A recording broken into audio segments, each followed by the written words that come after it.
Britain के प्रधानमंत्री Starmer का बयान सामने आया है। ईरान इजराइल के बीच सीज फायर कायम रहना चाहिए। ईरान को परमाणु हथियार बनाने की इजाजत न मिले। ईरान को बातचीत की टेबल पर आना चाहिए, ये स्टार्मर ने कहा है।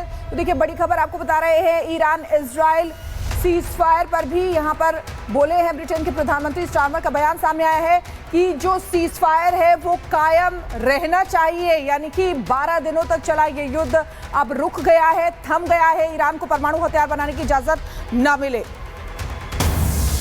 एक और बड़ी खबर सीज फायर के बाद अब ईरान का इजराइल को धमकी। कहा सीज फायर तोड़ा तो भुगतना होगा विनाशकारी अंजाम। सीज फायर तो हो चुका है, लेकिन धमकी भरी भाषा का इस्तेमाल हो रहा है। ईरान और इजराइल एक दूसरे के लिए कह रहे हैं कि सीज फायर तोड़ा तो अंजाम भुगतना होगा। इजराइल ने भी कहा, ईरान ने भी कहा कि अगर अब हमला हुआ तो जवाबी कार्रवाई होगी, जवाबी पलटवार होगा, जोरदार पलटवार होगा।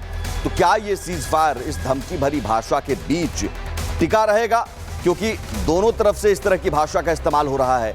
सीज फायर तोड़ा तो भुगतना होगा विनाशकारी अंजाम। सीज फायर के बाद ईरान का इजराइल को धमकी, ये बड़ी धमकी दी जा रही है।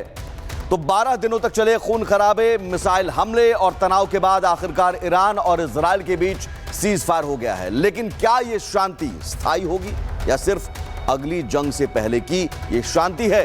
ये रिपोर्ट देखिए।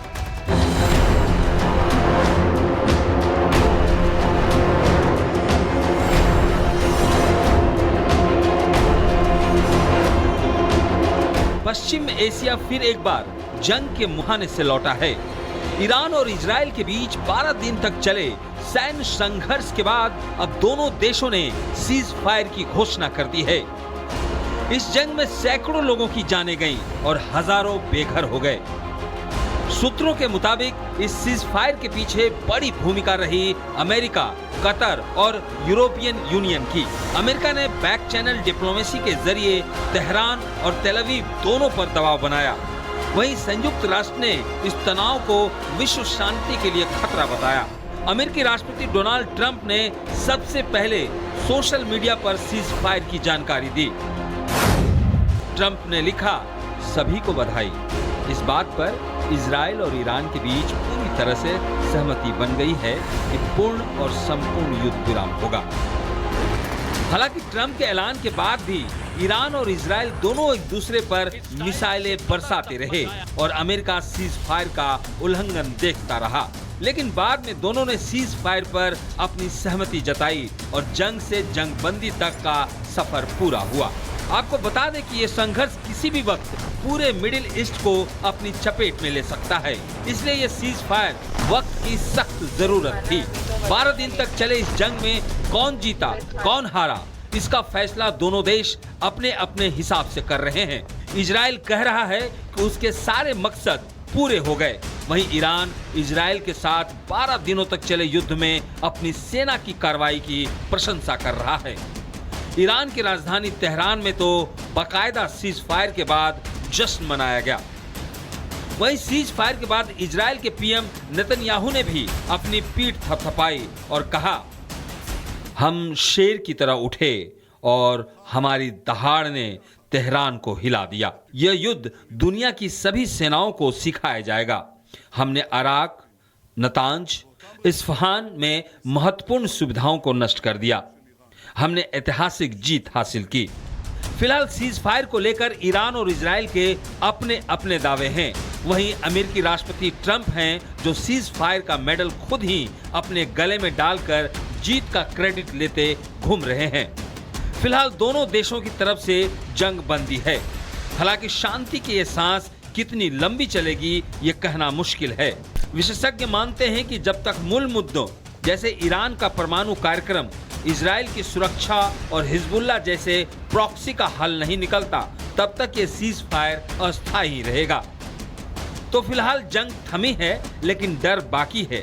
क्या ये संघर्ष फिर से लौटेगा या मिडिल ईस्ट को अब वाकई शांति नसीब होगा? इस पर पूरी दुनिया की नजरें बनी रहेगी। Bureau report, Republic Bharat.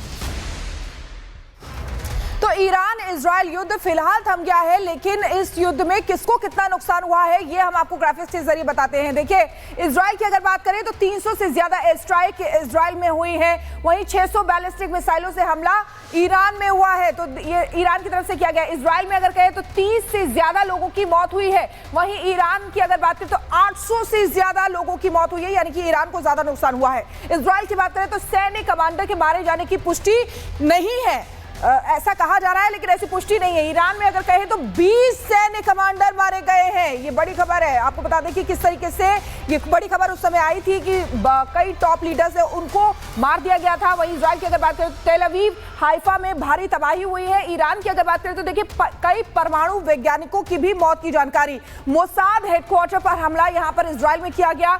और वहीं ईरान की अगर बात करें तो देखिए परमाणु ठिकानों का बड़ा नुकसान हुआ है। अमेरिका ने B-2 बॉम्बर से बड़ा नुकसान किया है। इजराइल की अगर बात करें तो देखिए आयरन डोम कई हमले रोकने में नाकाम रहा है, इजराइल का आयरन डोम। और ईरान की अगर बात करें तो एयर डिफेंस सिस्टम कमजोर साबित हुआ है।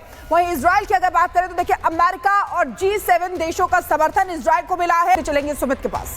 बिल्कुल, दरअसल इजराइल का मोटिव क्या था? मोटिव ये था कि ईरान का परमाणु कार्यक्रम हम रोक दें, और उस दिशा में एक बड़ी कामयाबी मिली है। इस युद्ध में 14 ईरानी परमाणु वैज्ञानिक मारे गए हैं, ये दावा है इजराइल का।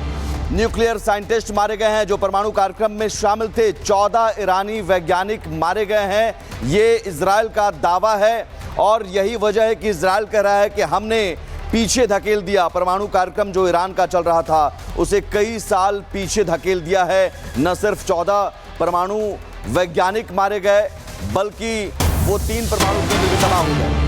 और इसी पीछे एक और बड़ी खबर आपको बता दें, ईरान से इजराइल से जंग रोकने के बाद तेहरान में जश्न का माहौल है। तेहरान में क्रांति चौक पर जश्न मनाया गया है।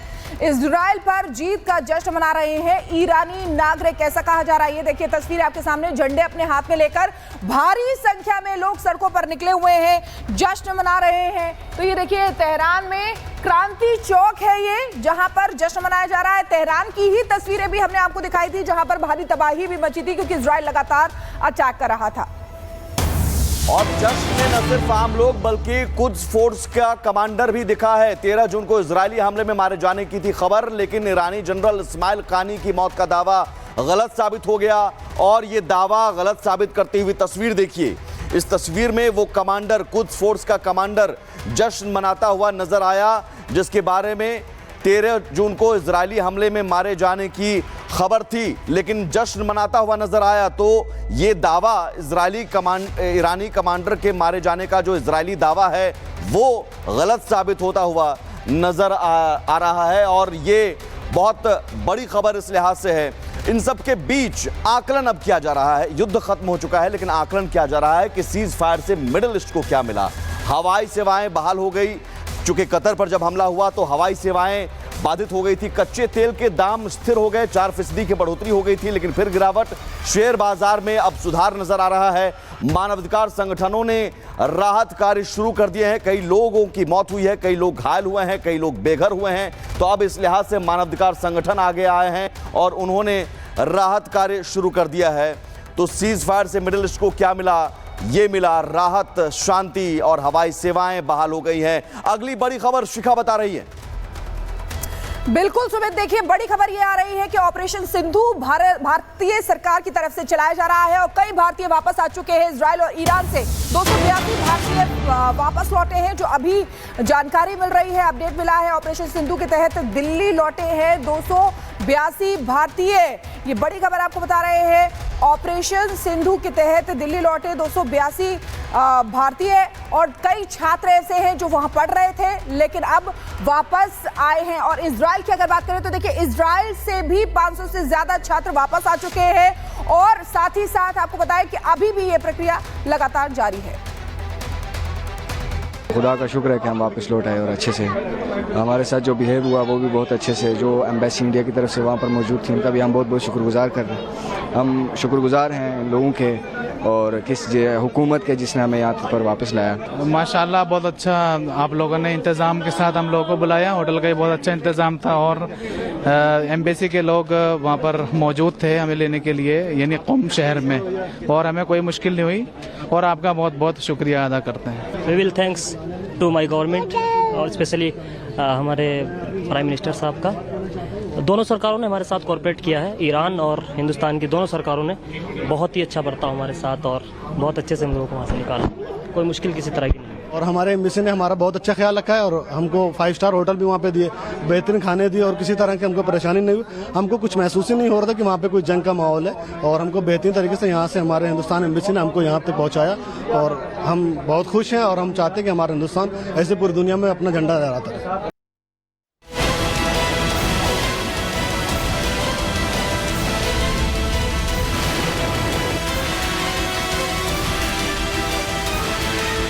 रूस यूक्रेन का युद्ध कब खत्म होगा?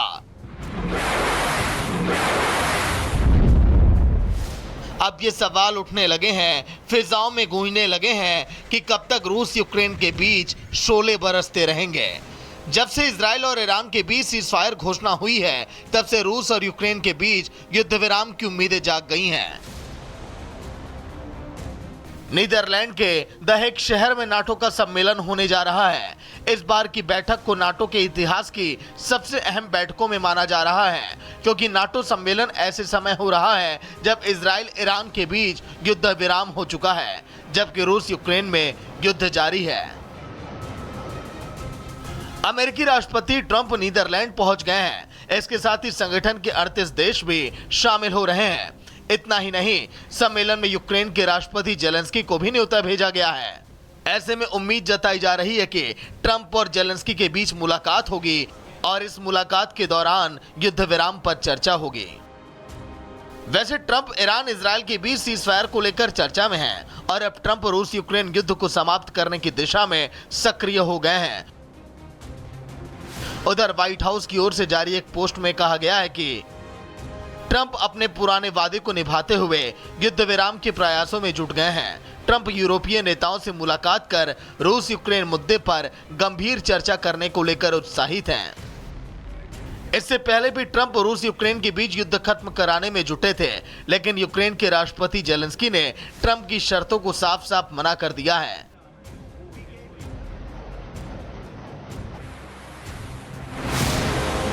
लेकिन इस बार ट्रंप रूस यूक्रेन के बीच सीज़फायर को लेकर कमर कस चुके हैं। दरअसल ट्रंप की नजर युद्ध रुकवाने में नहीं बल्कि उनकी नजर नोबेल प्राइज पर टिकी है।